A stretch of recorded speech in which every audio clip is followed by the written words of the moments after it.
Hi everybody, very good evening, आदाब, अस्सलाम वालेकुम। आज फर्स्ट क्लास है। मेरा नाम तमन्ना हुसैन हुआ। मैं फर्स्ट क्लास में डिस्कस करने जा रहा हूँ एजेस ऑफ इंग्लिश का। हमारा चैनल का नाम है Ayaan tutorial classes. Okay, so come on the board. बिना वेस्ट किए हुए टाइम को एजेज ऑफ इंग्लिश पढ़ेंगे हम लोग। Edges of English. ओके, सो हम सब जानते हैं और बहुत सारे आपको वीडियोस भी हैं, लेकिन मैं शॉर्ट में समझाने की कोशिश करूंगा कि एजेस ऑफ इंग्लिश का अस्तित्व, जो इंग्लिश का अस्तित्व है वो कैसे ये अस्तित्व में आया। तो मैं 2 से 3 या 2 वीडियो में मैं ये कंप्लीट करने की कोशिश करूंगा। तो सबसे पहले हम लोग पढ़ेंगे एजेस ऑफ इंग्लिश। जो इंग्लिश शब्द है ये हम लोग सब पढ़ते आ रहे हैं बचपन से कि इंग्लिश शब्द है ये। सो इंग्लिश शब्द, जो इंग्लिश लैंग्वेज जो है, इसके नज़दीक 2 लैंग्वेज है। एक स्कॉट्स है और दूसरा फ्रीसियन लैंग्वेज है, जो नियरेस्ट इंग्लिश वर्ड और इंग्लिश लैंग्वेज से नज़दीक है। अगर हम ये दोनों की बात करें तो स्कॉट्स हम लोग जानते हैं कि स्कॉटलैंड के पास बोली जाती है। जो प्रॉपर ब्रिटन्स लोग थे, ब्रिटन्स लोग थे जो ऑलरेडी जो ब्रिटन्स में रहते थे, वो ब्रिटन्स लोग जो थे वो स्कॉट्स और फ्रीशियन लैंग्वेज बोले जाते थे। जनरली फ्रीशियन लैंग्वेज जो था वो डच प्रोविंस जो है, डच प्रोविंस के पास ये लैंग्वेज ज़्यादातर बोली जाती है और ज़्यादा इसके स्पीकर भी नहीं है। लगभग 500 मिलियन अब इसके स्पीकर हैं, 500 million around in the world. और उसके जितने भी डिसेंडेंट्स हैं अभी भी ये लैंग्वेज को बोलते हैं, फ्रीशियन लैंग्वेज को। ये कुछ नॉर्थ सी पे, जो नॉर्थ सी जो है, कुछ आइलैंड है नॉर्थ सी के पास। ओके, आइलैंड है एंड ये आइलैंड पे भी कुछ इसके स्पीकर्स हैं, फ्रीशियन लैंग्वेज के स्पीकर्स हैं। समझे? फ्रीशियन लैंग्वेज के जो स्पीकर है वो कुछ आइलैंड है छोटे छोटे नॉर्थ सी के पास, जिसके थ्रू में इंग्लिश की उत्पत्ति हुई। अगर हम लोग गौर करें तो इंग्लिश की उत्पत्ति अगर होती है तो इसका मेन जो श्रेय जाता है वो रोमन्स को जाता है। जो रोमन्स इन्वेट किया था अराउंड 54 to 55 BC, वो इंग्लैंड पे अटैक किए थे और यहाँ पे रहना शुरू कर दिए थे। लेकिन जब कुछ समय बाद रोमन्स पे कुछ लोगों ने, जब कुछ कबाइल्स हो या कंट्री ने इस पे जब अटैक किया तो क्या हुआ, ये रोमन्स यहाँ से छोड़ करके जाने लगे। और जब ये रोमन जाने लगे, लेकिन जाए तो सही, लेकिन ये जो भाषा बोलते थे रोम, ज़्यादातर लैटिन वर्ड्स बोलते थे, तो इनके कुछ वर्ड्स जो थे वहाँ छूट गए थे, बाकी वे लोग वहाँ से चले गए थे। तो इंग्लिश की उत्पत्ति होती है जनरली 3 ट्राइब्स से, है ना।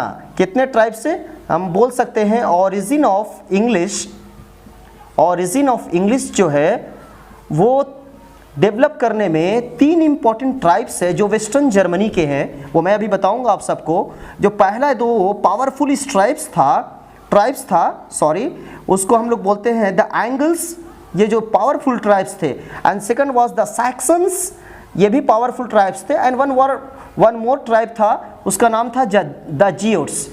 ये तीनों ट्राइब्स जो थे, these 3 tribes were western Germany से थे। ये वेस्टर्न जर्मन्स थे, western Germans. Okay friends, western German थे।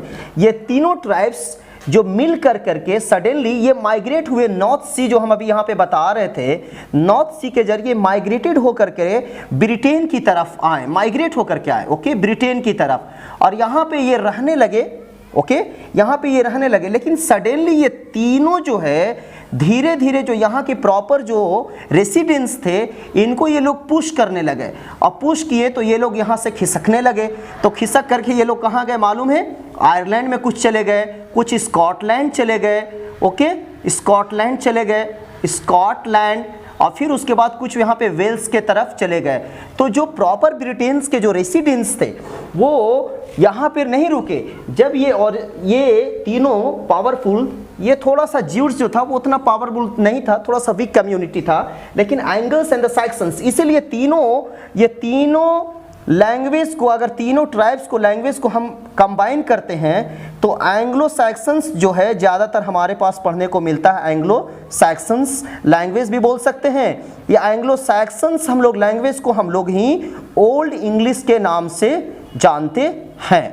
ये ओल्ड इंग्लिश जो है वो तीनों ट्राइब्स के कंबाइंड लैंग्वेज को ही हम लोग ओल्ड इंग्लिश जानते हैं और ओल्ड इंग्लिश की उत्पत्ति हुई। और मेनली अगर हम बोले तो ओल्ड इंग्लिश की उत्पत्ति यहाँ से ही होती है, तीनों ट्राइब्स से। लेकिन ये ट्राइब थोड़ा वीक पड़ गए, लेकिन ये दोनों ट्राइब्स जो थे ये इंपॉर्टेंट ट्राइब्स थे, और ये ट्राइब्स के ही लैंग्वेज हम लोग ओल्ड इंग्लिश पढ़ लिया। जो प्रेजेंट इंग्लिश हम अभी पढ़ते हैं, मॉडर्न इंग्लिश, वो जो है ना, ये जैसे शब्द है, एक इंग्लिश वर्ड है, सपोज मान लिया जाए, तो ओल्ड इंग्लिश में ये इंग्लिश वर्ड नहीं थी, बल्कि ये इंग्लिश शब्द की उत्पत्ति इंग्लिश शब्द से हुई थी। इंग्लिश बोलते हैं हम लोग इसको, क्या बोलते हैं फ्रेंड्स? इंग्लिश वर्ड बोलते हैं। और ये जो कंट्री अभी है इंग्लैंड, ये प्रेजेंटली इंग्लैंड है, बट ये प्रीवियस जो इसका नाम था वो क्या था? इंग्ला लैंड था। ओके, इंग्ला लैंड बोलते थे हम लोग इसको। तो ये सब डेरिवेशन से हम लोग ये नए शब्द की उत्पत्ति होती है। सो डियर फ्रेंड्स, अभी हम समझ रहे थे ट्राइब्स के बारे में। अब हम थोड़ा सा गौर करेंगे कि इंग्लिश को कितने पीरियड्स में हम डिस्ट्रीब्यूट किए हैं। तो आप पढ़ेंगे कि बहुत सारे इंग्लिश के पीरियड्स हैं, लेकिन जो मेजर पीरियड्स इंग्लिश का है वो जनरली हम लोग 3 डिवीज़न में क्लासीफाई करते हैं। Okay fine. The first division is known as Old English, and the second division is known as middle English, and the third division is known as modern English. Okay, generally I will try to elaborate, ये sections को थोड़ा सा हम elaborate करेंगे। old English को हम लोग बोलते हैं 450 to 1100 centuries. Okay, AD you can talk, you can say, and middle English को 1100 से लेकर के हम लोग बात करते हैं 1500 years AD you can say, Anno Domini, and since 1500 AD से हम लोग उसको मॉडर्न इंग्लिश में रखते हैं। सो सबसे पहले हम लोग ये जाने कि ओल्ड इंग्लिश जो है ना, ये जो ओल्ड इंग्लिश की जो ऑरिजिनेटेड है ओल्ड इंग्लिश, वो तीनों ट्राइब्स की बहुत ही इंपॉर्टेंस है। वो तीनों ट्राइब्स कौन से? The first tribe is known as the Angles, okay, and the second tribes is known as the Saxons, okay, and the third tribe is known as the Jutes, okay। ये तीनों tribes के जो combined language है friends, उसी से हम old English को generate किए या फिर बनाए ओल्ड इंग्लिश। ओके, अगर ओल्ड इंग्लिश की बात करते हैं तो इसको हम लोग ओल्ड इंग्लिश को हम लोग बोलते हैं हार्ट ऑफ इंग्लिश भी बोल सकते हैं, the heart of English. Okay friend, अगर कोई पूछेगा कि ओल्ड इंग्लिश क्या है तो हम बोल सकते हैं द हार्ट ऑफ इंग्लिश है ये। अगर ओल्ड इंग्लिश नहीं होता तो जो हमारे पास अभी लैंग्वेज है इंग्लिश के रूप में जो हम स्टडी करते हैं, वो स्टडी फिर नहीं कर पाते। It's a very rich language, बहुत अच्छा है, ब्यूटीफुल है, अच्छा लगता है बोलने में भी।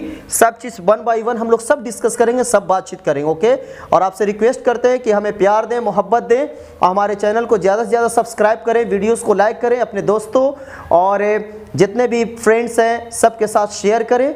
Okay, thank you. तो ओल्ड इंग्लिश में अगर हम बात करते हैं शुरू में ही, तो जितने भी इंग्लैंड में रिवर्स हैं, जितने भी इंग्लैंड जो हम लोग बोल रहे थे कि इंग्लैंड कैसे उत्पत्ति हुई, मैंने बताया आपको। तो इंग्लैंड में जितने भी जो रोमन्स जितने भी थे, रोमन्स लोग, तो वो वर्ड जो छोड़ करके गए, तो वो वर्ड के नाम से पड़ गया सेल्टिक लैंग्वेज। जो यहाँ पे पहले लोग रहते थे, जो स्कॉटलैंड में शिफ्ट हुए, जो आयरलैंड में शिफ्ट हुए, जो लोग पहले यहाँ पे रहते थे स्कॉटलैंड वाले, बाद में तो यही थे, स्कॉटलैंड जो शिफ्ट हुए, और फिर उसके बाद कुछ लोग चले गए आयरलैंड की तरफ चले गए, जो इसका प्रॉपर जो रेसिडेंस थे आयरलैंड की तरफ गए, कुछ वेल्स में गए। तो ये लोग जो लोग थे वहाँ पे जो रह रहे थे ओरिजिनली ब्रिटेन में, वे लोग जनरली सेल्टिक लैंग्वेज बोलते थे। कौन सी भाषा बोलते थे फ्रेंड्स? सेल्टिक लैंग्वेज बोलते थे। तो अभी भी ये एरिया में जाएंगे, जो इनके डिसेंडेंट्स हैं वो अभी भी सेल्टिक लैंग्वेज को बोलते हैं। सो इस लैंग्वेज जो सेल्टिक लैंग्वेज है, कुछ लैंग्वेज जो नदी है, जितना भी टेम्स हो गया या फिर जितने भी नदी के नाम है, the names of the reverse, okay, the names of the reverse जो हैं वो जनरली पूरा नाम जो है वो सेल्टिक लैंग्वेज पे पड़ा हुआ है, पूरा सेल्टिक लैंग्वेज पे है। तो आप गौर करेंगे ज़्यादातर सेल्टिक लैंग्वेज उधर ही बोली जाती थी, ये बाद में, लेकिन जनरली जो है द एंगल्स और द सैक्सन्स और द ज्यूट्स, ये धीरे धीरे जो है ना, ये कबीला जो है, ये कम्युनिटी वो थोड़ा सा वीक हो गया, वीक हुआ। तो ये दोनों स्ट्रॉन्ग और पावरफुल कबीला होने की वजह से ये ज़्यादा देर तक इंग्लैंड में टिके रहे, वेस्टर्न जर्मन्स लोग, और इनके वर्ड्स जो है वो ज़्यादातर ओल्ड इंग्लिश में आया। ओल्ड इंग्लिश रियली में ओल्ड इंग्लिश नहीं है, इसको अगर हम बात करें फ्रेंड्स, तो ओल्ड इंग्लिश जो है ना, ये जनरली जर्मन्स हम बोल सकते हैं, क्योंकि ये ट्राइब्स जितने थे ये जर्मन ट्राइब्स थे जो माइग्रेट होकर नॉर्थ सी के जरिए ब्रिटेन्स में आए, बुलाया गया इनको, लेकिन बाद में वहाँ पे रहने लगे, फिर इनको हटा दिए जो ओरिजिनली इनहैबिटेंट्स थे, और वे लोग वहाँ शिफ्ट हो गए। फिर बाद में ये अपना लैंग्वेज यहाँ पे यूज़ करना शुरू कर दिए। तो जो इन लोगों का जो कंबाइंड लैंग्वेज हुआ उसको हम लोग बोलते हैं ओल्ड लैंग्वेज बोलते हैं। ओके फ्रेंड्स, थोड़ा सा इसमें ऐड करना चाहेंगे हम लोग, सेल्टिक जो इन्फ्लुएंस हुआ वो रिवर्स का नाम पड़ा।